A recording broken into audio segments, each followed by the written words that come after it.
Hello. As I have been introduced quite nicely, thank you very much. So my talk is a little bit shift from regular sensum modeling and sensing methods, but still it has quite relevance to sensing problems. For example, today I will talk about basically imaging or sensing through highly scattering media, such as turbid water and or polluted gases, for example, pollution. So, okay, so what we do is, so why is this scattering is a challenging problem seeing through dense media? So as we know, so light can be used as non-destructive and non-invasive tool, as opposed to any other existing mode of imaging. For example, through the whole spectrum of electromagnetic radiations, light has this ability to give us these two very good properties, that it does not destroy or disturb the natural state of the biological cell, for example, biological tissues, or even other non-biological samples. So here I will talk about few examples which we have worked on and in Sensem projects. So a little bit of a background, why is it so hard to see through very highly turbid medium, is that it's absorption and scattering of light when we try to use to do imaging. So a basic background is that light, when it scatters from, let's say,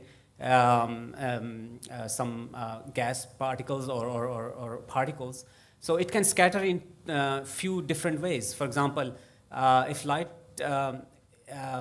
interacts with the particles and scatters without changing its color, for example, we call it elastic scattering on this side, as you say.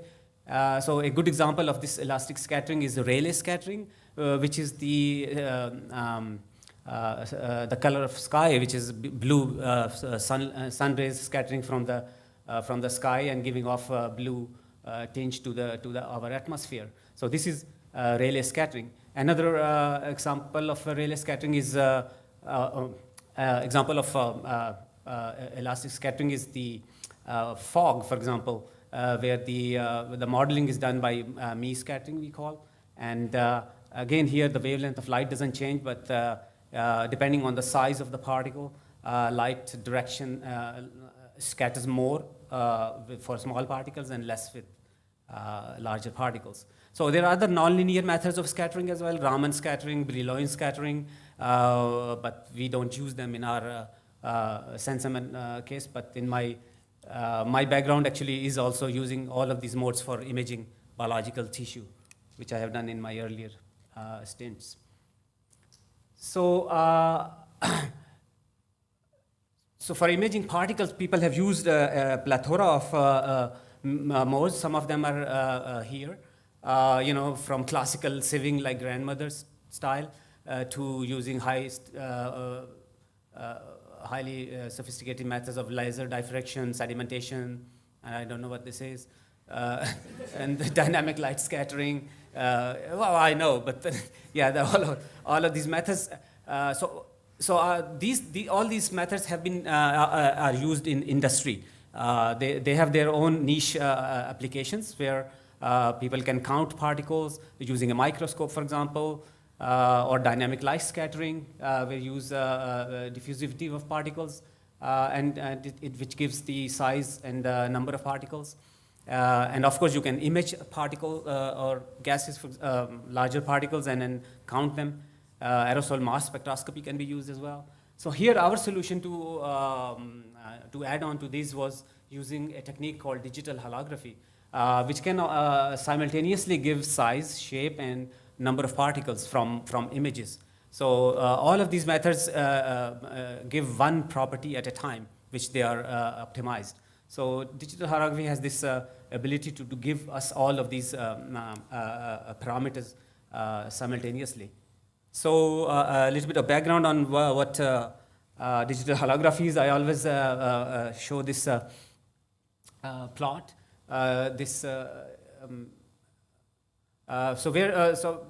a good way to visualize that any object we see can be expressed as in some kind of form of mathematical way as this amplitude and phase.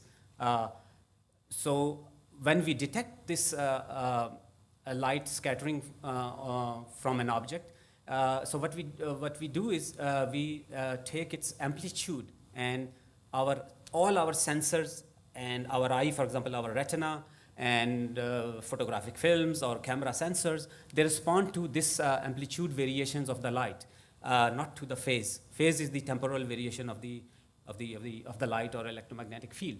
So what happens is, in doing so, seeing, detection, or recording, we lose this phase information.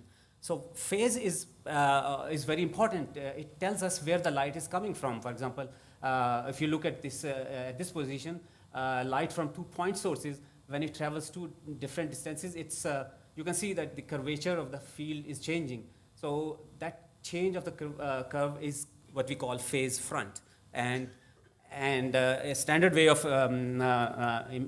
imaging loses that information. So interferometry and some other methods like holography can be used to actually get that phase information. The method is very simple. All you do is you take the object wave as well and add it with a reference wave, a background, for example, and do this little simple mathematics, and then you see what happens. You get 4 terms, and you see these object term is present here with amplitude and phase encoded in itself. So here, if somehow we can get this term out of the recorded material, then we can get the object information. So that's what we do. So what we do is we record a photographic-like image, but we call it a hologram. So where scattering medium or particle is illuminated with a coherent wave like a laser, and an image is recorded on a camera sensor. So, and then we get the phase information. So why phase? Because phase gives you the temporal information of the field, and from there I can tell not only where the light was coming from, but also I can get the size information of an object, if it's a bigger enough or a larger particle. So we use digital holography in our Sensem project. For example, this one is looking at particles or in this case bubbles, for example. So this is not this one. So here what we do is we record a hologram. As I was telling you, this is a single frame of a hologram of particles falling into a test tank. And so each frame has been reconstructed into this 3D position and distribution of particles. The color coding is the size of the particles. And then also we can quantitatively measure the size distribution, from a few microns to even up to millimeter range. So the setup we use are pretty simple. We use a laser sample holder and a camera, and then we use computer codes to reconstruct. That's fine. So another example is we again record holograms of what we call nanomotors. So this work is done with the Miaz group at NTU. So they make these gold, nickel, platinum composite, what they call nanomotors, and when they put them in hydrogen peroxide, they start moving through this catalytic reaction. So they move very fast. As you can see, these are here they are. I think this is not really working, but they move very fast. So we want to quantify the motion of these particles. Oh, by the way, these are not, you cannot see the motors. They are too small for these images. So what you should see is the bubbles they create on the surface of And so bubbles grow and collapse, and then they move. So maybe I can show you in the next slide. So this is the model we tried to explain, that this is this gold, nickel and platinum composite material nanoparticle, and it creates this bubble. As the bubble grows, it pushes the motor in forward direction, and then it collapses at certain distance, let's say here. And then, so this is the dynamics, we say the bubble size growth and collapse of the bubble. And in our hologram, we can image that, and then from this hologram, we can 3D localize this bubbles, various sizes and positions. And from here, we can tell the parameters like speed and of course the size distribution of the bubble in this case, but we are more interested in the dynamics of the motor in this case. Another example which we have worked on is the hyperspectral camera development, which we developed in this in our project, again with the MEOS group. So hyperspectral imaging is based on recording a 2D image with the third dimension, where the color or the spectrum is coded into at each pixel. So basically, a grating is used to disperse the light, and then the image is recorded either by scanning onto the scene or recording on a 2D camera. So classically, this has been done, for example, through satellite or airborne imaging devices with the scanning methods. But we have developed a method in which we can use a two-dimensional image, and another technique what we call a rotating grating. For example, instead of recording one image at one position of the dispersing medium, we rotate the grating at different angles and record multiple images.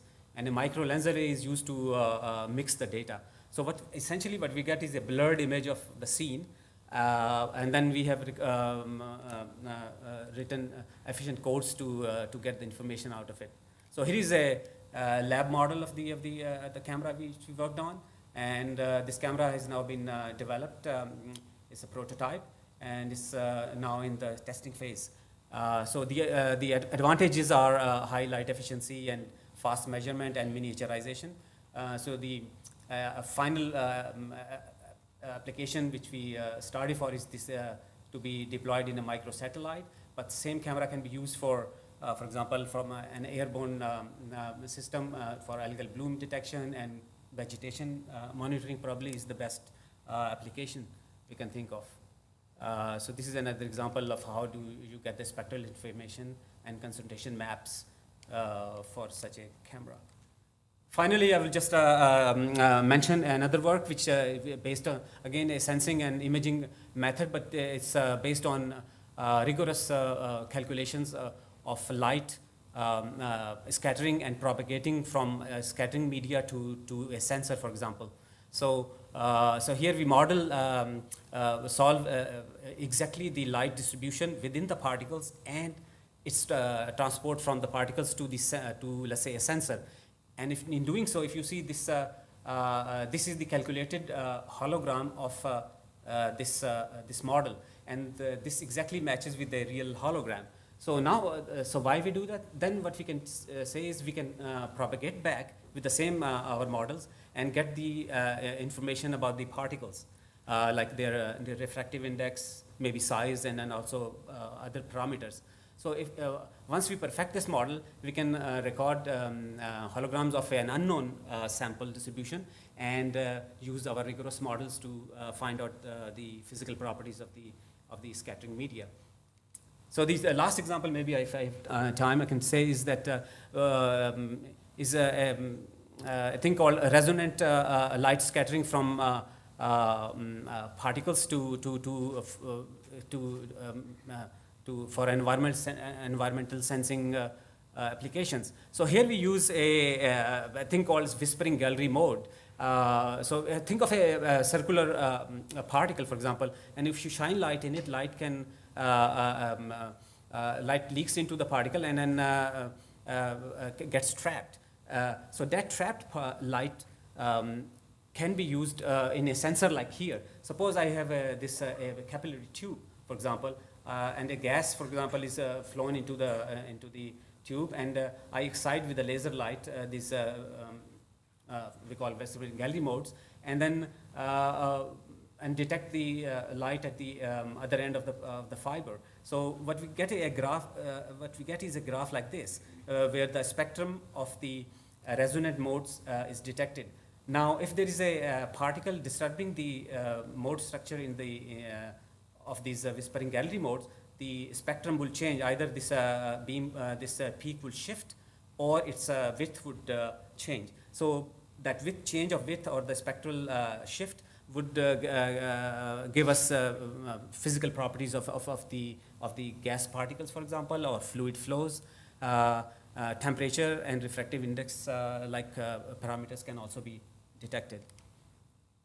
Yeah, so this work is being done by Xuan, who is mostly a theoretical modeling guy and quite good at it. Yep, thank you.